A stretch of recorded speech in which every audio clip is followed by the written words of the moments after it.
တရားနာပိဋကဓာရီလှမ်းနေအကုန်ယူပြီးတော့ဘာပြောကောင်းမလဲဘယင်ကိုဝိုင်းရိုက်ရဝိုင်းရိုက်တာမချိမဆောင်သေးရပိဋကဘယင်ပဲလို့သေးတော့မချိမဆန်းကျေးဇူးရှင်ကိုကျေးဇူးတော့သေရောအဲ့တလို့လဲသေပြီးရောဟောတရားနာပိဋကငါတို့ရဲ့ဖယားအလောင်းတော်ကြီးကိုဆင်းပြူတော်ပေါ်မှာတင်ပြီးတော့အဘိတ်သိက်သွန်းလောင်း၍တိုင်းပြည်အုပ်ချုပ်ဘယင်လုံရန်လျောက်ထားကြသည်ရသေးကြီးပါဖြစ်သွားတယ်ရှင်မရင်ဖြစ်မသွားဘူးလားပြိဿကြီးအဲ့ဒီလိုခင်မုန်းကြီး10ပါးအပါဝင်ဖြစ်တဲ့ရသေးကြီးကိုစော်ကားတဲ့တိုင်းပြည်အုပ်ချုပ်တဲ့ဘယင်ကြီးကျေးဇူးရှိမှကျေးဇူးသဖြင့်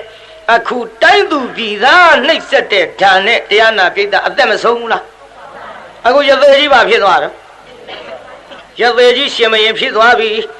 ရှင်မရင်ဖြစ်ပြီးတော့တရားနာပိဋကကြီးတရားသဖြင့်အုပ်ချုပ်၍ဒီဘဝကစုပြီးတည်သောခါလာရသူကတိသို့လာကပေါ့လာယုံနဲ့မကဘူးခုနကပြောခဲ့တဲ့မွေတွေကြွက်တွေကျွတ်တို့ကျေးသားတွေကိုလည်းနန်းတော်မှာခေါ်ထားပါတယ်ဘယ်မှာခေါ်ထားတော့ရိသဘယင်လည်းဖြစ်ရသွားခေါ်တာပေါ့လေဂရေ40ပစ္စည်းတွေအကုန်သွားတိုက်ကြွက်လည်းခေါ်လာမွေလည်းခေါ်လာကျေးသားလည်းခေါ်လာခေါ်ဦးမှဖြစ်မှသူတို့လည်းထားပြခဲ့လို့ဖြစ်တာမှမဟုတ်ပဲနဲ့ကျေးသားမွေတွေကြွက်တွေကျေးသားတွေခေါ်မလာဘူးလားခေါ်လာပြီးတော့မွေကိုပါနဲ့ထားရတော့ဆိုတော့ရွှေကြည်တောင်းနဲ့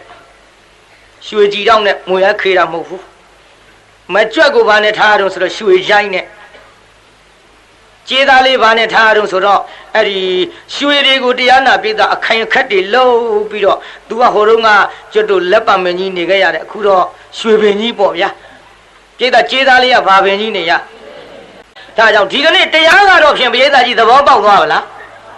ဗါတဲ့တရားနာမယ်ကဒါဒီလိုလောက်ကြစမ်းပါ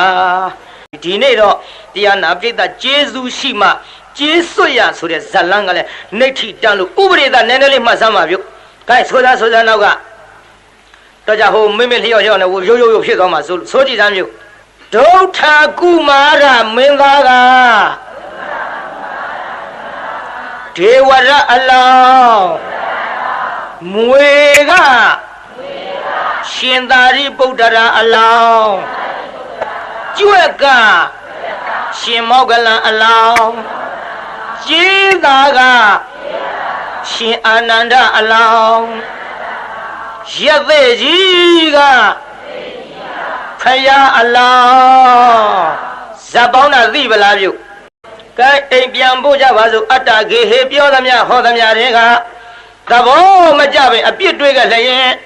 ခြေအိမ်နဲ့ဖုံမုံစိတ်တွေပြစ်ပြသေးသည်သောမိမိတို့အင်္ဂယဌာနသို့နိဝတ္တန်တုသိခရဲသာပြန်ကြပေတော့နိဝတ္တန်တုမေတ္တာရေပခါဖြောင်းလိုက်မယ်ပြစ်ပရာတွေဝေးရကမြန်းစီရောခြေတရာဆွေကလျုံပြီးကိုယ်စိတ်နှပြချမ်းသာစွာဖြင့်မှန်စွာမနေပြန်ပါလေတော့ပြန်ကြစေကုန်သတည်း